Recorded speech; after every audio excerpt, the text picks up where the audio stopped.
سلام، خیلی خوش اومدید به ویدیو جدید. من پوریا هستم، اینجا هم کانال پووینه. توی این ویدیو میخوام آشپزی بکنم و اینکه نشون بدم یک کسی که مثل من روی ویلچره آیا اصلا میتونه آشپزی بکنه یا نه. اون اولا که خودم در واقع بعد از تصادف مجبور شدم که دیگه روی ویلچر بشینم و یه مقداری از لحاظ حرکتی محدود شده بودم. همیشه به این فکر میکردم که اصلا یه کسی که روی ویلچر بشینه آیا این امکانو داره که بتونه آشپزی بکنه. و وقتی که مهاجرت کردم به هلند مجبور شدم که خودم آشپزی بکنم، یعنی گزینه دیگه ای رو میز نبود و همین باعث شد که آشپزی رو یاد بگیرم. حالا چیزایی که بلدم میخوام با شما به اشتراک بذارم، شاید برای شما هم جذاب باشه که بدونید یه کسی که رو ویلچره چجوری آشپزی میکنه. امروز میخوایم لوبیا پلو درست بکنیم. تقریبا 300 گرم گوشت داریم و من از این لوبیاهای پخته شده آماده استفاده میکنم. البته نه همیشه، ولی خب اینا لحاظ زمانی یه مقداری آدم رو جلو میندازه. ادویه‌مون هم که زردچوبه و ادویه خورشتی مونه با فلفل سیاه و دارچین، نمک هم که به اندازه کافی. رب هم داریم، از این رب کوچیکا که دیگه استفاده میکنیم میندازی میره استفاده میکنیم. پیاز یه دونه و 2-3 تا حبه هم سیر واسه طعمش و اینکه گوجه فرنگی هم که خیلی عطر خوبی میده به لوبیا پلومون. برنج هم تقریبا کمتر از 2 لیوان، یعنی 2 لیوان سرخالی. باید اینو قشنگ بشوریم و بذاریم یه ذره خیس بخوره تا اینکه داریم مایش رو آماده میکنیم دیگه اونم یه ذره خیس بخوره و برای پخت آماده بشه. حالا میریم که ببینیم چجوریه. این داستان آشپزی برای کسایی که رو ویلچر میشینن، در واقع اون ایمنی که باید داشته باشن خیلی مهمه، چون ما توی سطح پایینتری هستیم نسبت به کسی که ایستاده است و اینکه در معرض اینکه آب جوش بخواد برگرده رومون یا اینکه روغن داغ بریزه رومون. اینجور اتفاقا ممکنه بیفته در صورتی که احتیاط نکنیم و این مسائل ایمنی رو در نظر نگیریم.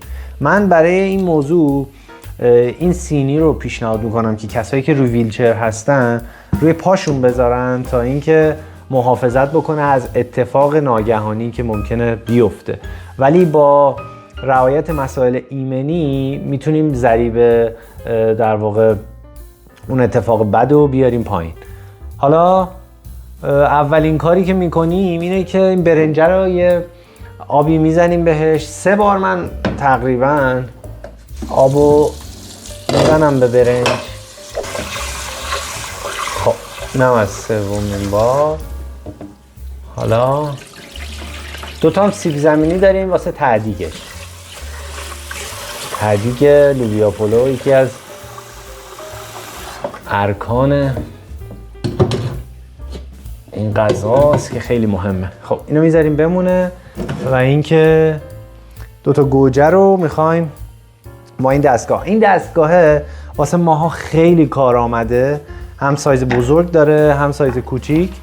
واسه کسایی که رو ویلچرن و میخوان یه کاری رو سریعتر و راحتتر انجام بدن خیلی عالیه. واسه بقیه افرادم قطعا خیلی کارآمد و خیلی خوبه. حالا کاری که میخوایم بکنیم اینه که اول این گوجه ها رو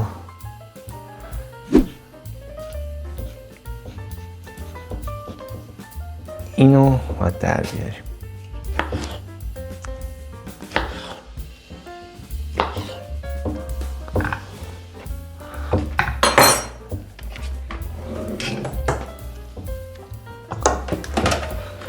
در مورد اینکه این آشپزخونه مناسب سازی هم حالا اینو آماده بکنیم، یه توضیحات کامل بهتون میدم.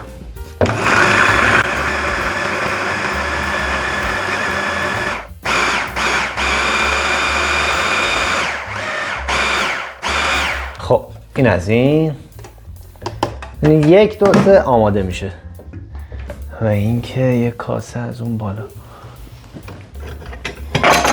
میاریم پایین. خب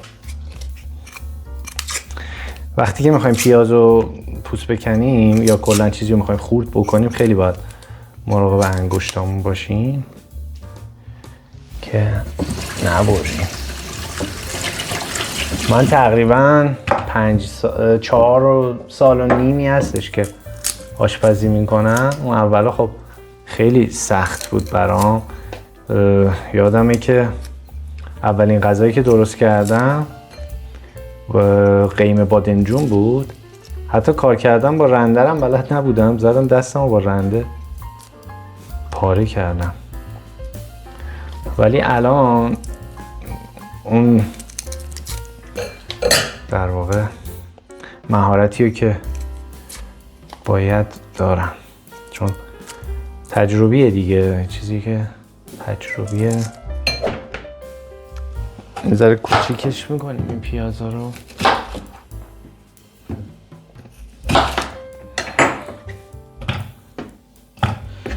بعضیا پیاز رو خورد میکنن. به نظر من توی لوبیا پلو پیاز اینجوری باشه بهتره، نیاد زیر دندون.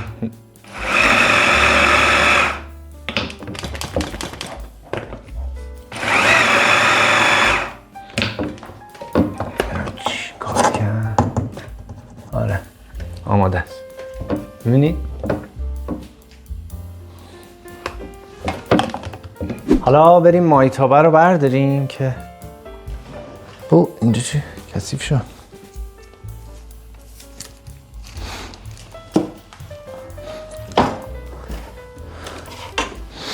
این آشپزخونه من دستمال از اونجا بیارم.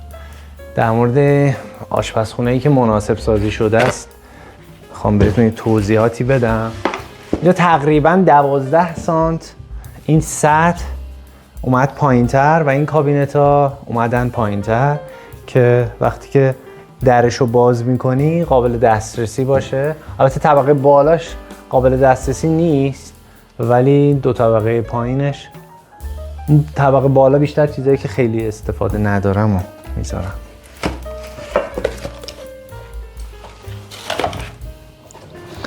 خب اینم از مایتابه ما.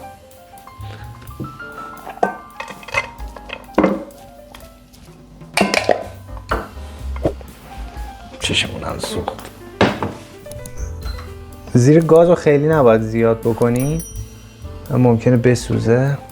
روغن اضافه کنیم بهش. اینجا بذارم.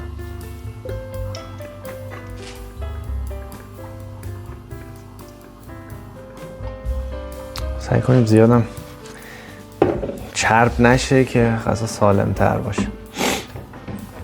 من دست بشم از اینجا بردارم. این مایتابه‌های تفال دستگیراش اینجوری خیلی راحته، باشه میذاری برمیداری اینجوری که فشار میدی میشه دستگیرش. خیلی چیز کارآمد و خوبیه. حالا اینو تفتش میدیم، یه ذرم بعدش زردچوبرم اضافه میکنیم و بعدش هم گوشت و اینکه بقیه مراحل رو بهتون نشون میدم. تقریبا پیازمون که به این رنگ در اومد، باید این زردچوبرم اضافه بکنیم همینجور چشمی.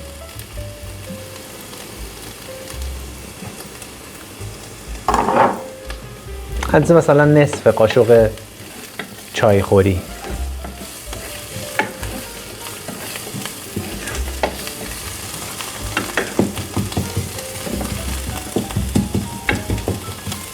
حالا باید این گوشت رو بهش اضافه کنیم.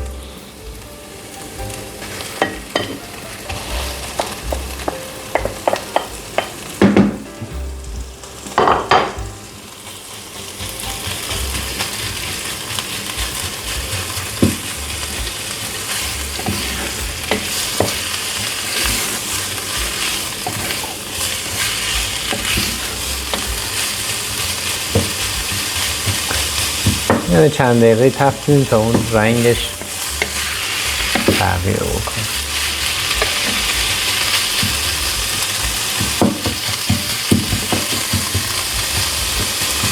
گوشت دیگه تقریبا کامل تفت داده شده با پیاز و زردچوبه.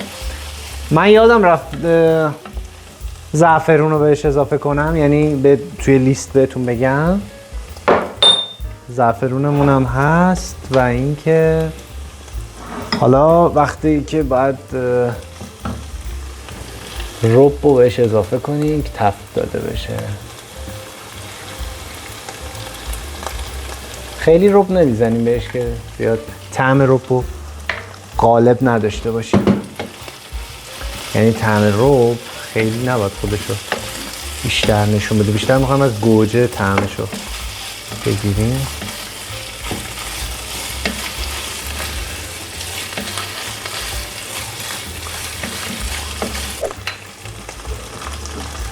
حالا یه ذره که این ربه رنگشو باز کرد، رنگشو به روغن میده، روغن رنگش تغییر میکنه، از اونجا باید متوجه شید که دیگه رب آماده است. باید مراقب باشه که نسوزه رب.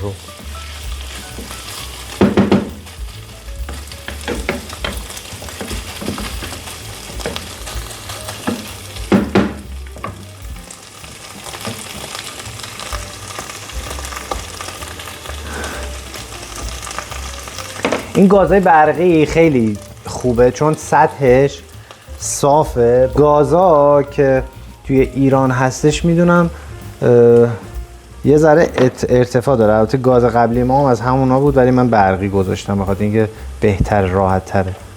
یه ذره ارتفاع تقریبا 3-4 سانتی داره. این بخواید قابلمه رو بکشونید یا مایتابه رو ممکنه یه ذره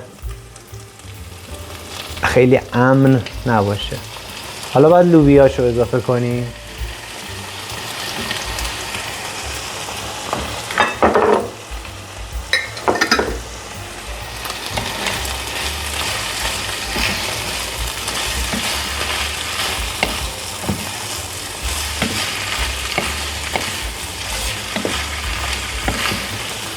یکم که با هم دیگه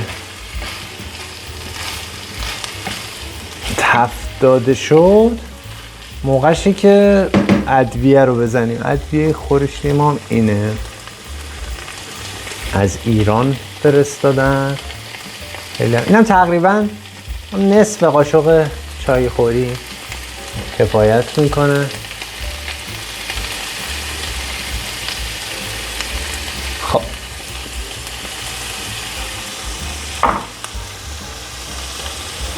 فلفل سیاه هم یه ذره بهش بزنیم. این کم بدن، زیاد نزنیم. نوک قاشق چای خوری کفایت میکنه.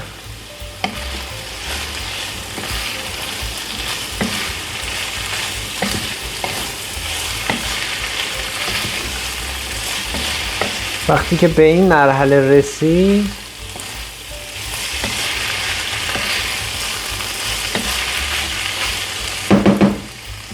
گوجه رو اضافه میکنیم. گوجه‌ای که به صورت پوره در آوردیم.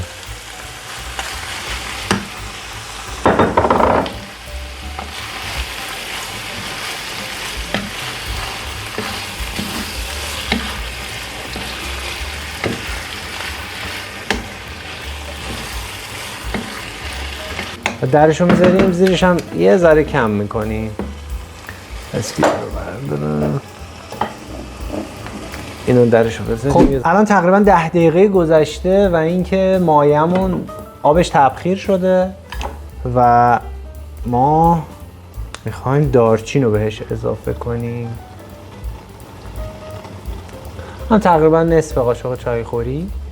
البته وقتی که برنج رو بخوایم بریزیم و با مایه مخلوط بکنیم اون موقع هم دارچین رو بهش اضافه میکنیم. زعفرون هم به خاطر اینکه عطرش بمونه تقریبا آخر سر. برنجمونم داره سر رفت پیش میاد، نرماله. خب برنج نباید کامل بپزه، باید تقریبا به 70% اینجوری باید بگیری، اینجوری فشار بدی، یه ذره تو دست میاد، یعنی اینکه آماده است برای آبکش کردن. اینو خاموشش میکنیم زیرشو. اینو یه تفتی بهش بدیم و نمکش هم بهش میزنم به این نمکم خیلی کم، همون از نوک قاشقه. من زیاد سعی میکنم غذامو نمک نریزم چون نمک خیلی چیز خوبی نیست اگر آدم عادت بکنه به نمک زیاد. خب این الان آماده است. خب از اون مواردی که واسه در واقع ایمنی هست، ببینید الان این آب جوشه. آب جوش رو به هیچ عنوان نباید بذاریم روی پامون، باید اینو آروم بکشیم بیاریم به این سمت که آب کشش بکنیم. یعنی با آب جوش و روغن اصلا نباید شوخی کرد، خیلی باید مراقب بود. آب سرد رو باز میکنیم، اینو میگیریم خیلی با احتیاط.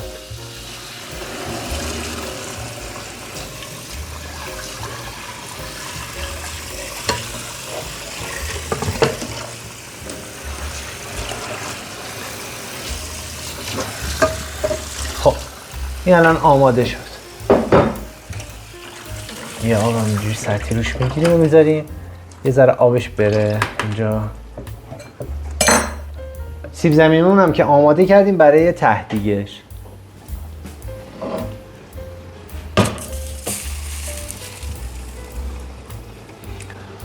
یه ذره نمک بریزیم کف قابلمه. حالا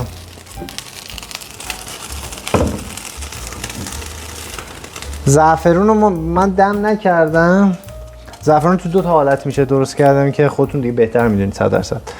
یا اینکه یخ بندازین توش یا اینکه آب جوش بریزیم و بذاریم دم بکشه. ولی من دیگه همینجوری ریختم دیگه. حالا هر کسی هر جوری که دوست داشته باشه میتونه زعفرون رو اضافه کنه بهش. خیلی باید مراقب باشید که روغن داغ رو دستتون نریزه.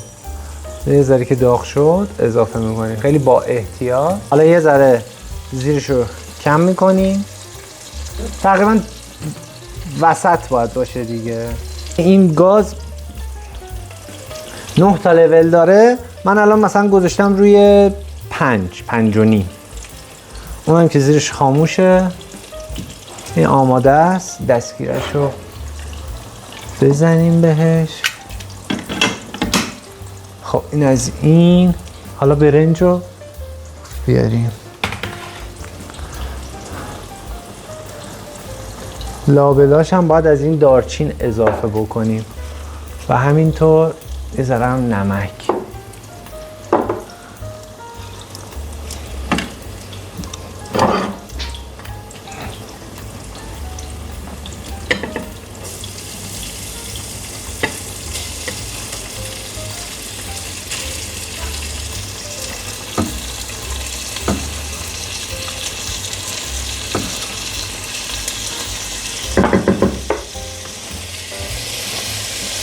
اینقدر برنج میریزیم، دارچین میریزیم. دارچین خیلی خوش عطرش میکنه. یه ذره نمک و مایه.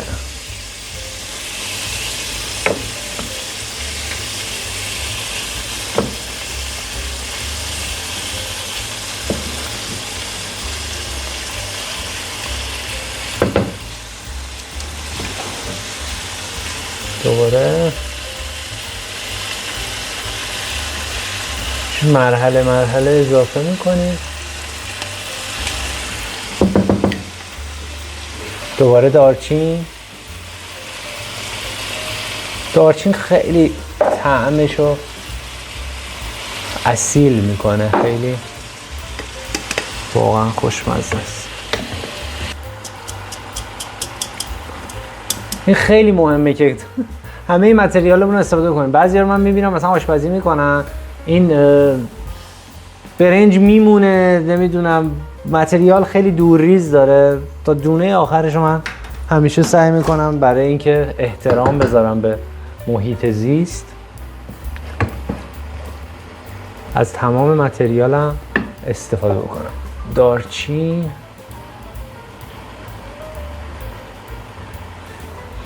چون برای تک تک این مواد غذایی که در اختیار ما هست کلی انرژی و هزینه صرف شده تا آماده بشه.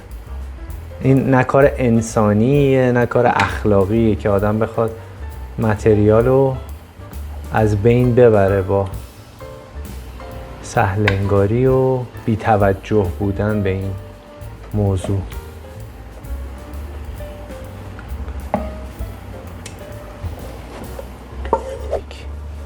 تمام، درشو میذاریم. پس چی شد الان؟ اگر مثلا 9 تا در نظر بگیریم این در واقع قدرت این شعله رو، واسه من الان تقریبا رو 5. شما اگر رو گاز میخواید بذارید تقریبا اون حالت وسط، یه ذره رو به کم. وای میسیم منتظرش تا دم بکشه. من تایمرش هم میذارم روی 25 دقیقه و منتظر میمونم. اینجا هم یه ذره جمع جور میکنم تا اینکه موقع سرو غذا برسه.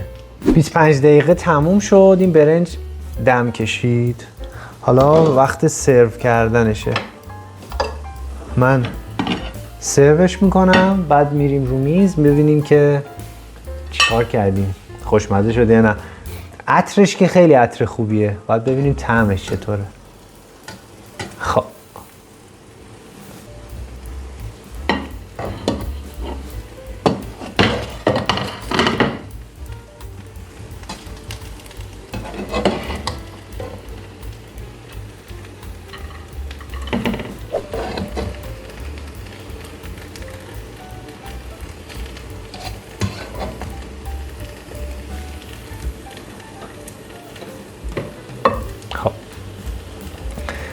به نظر میاد که نتیجه ایدئال و خوبیه. به به، یکی از غذاهای مورد علاقه منم هست. خب دیگه‌ش هم ببینیم. خب غذا رو کشیدیم و میخوایم بریم ببینیم که طعمش چطور شده.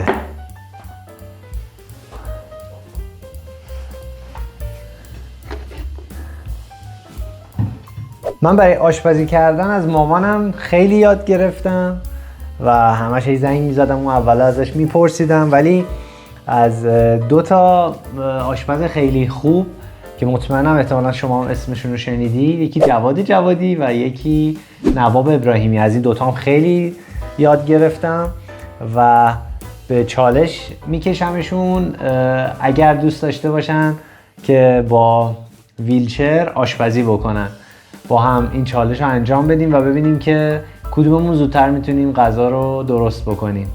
اگر دوست داشتید این 2 نفر رو توی کامنت ها منشن بکنید تا این پست رو ببینن، این ویدیو رو ببینن و شاید توی چالش شرکت کردن. حالا تست بکنیم ببینیم که طعمش چطوره.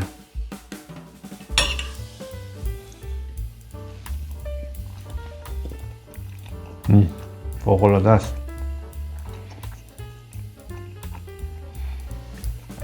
عالیه.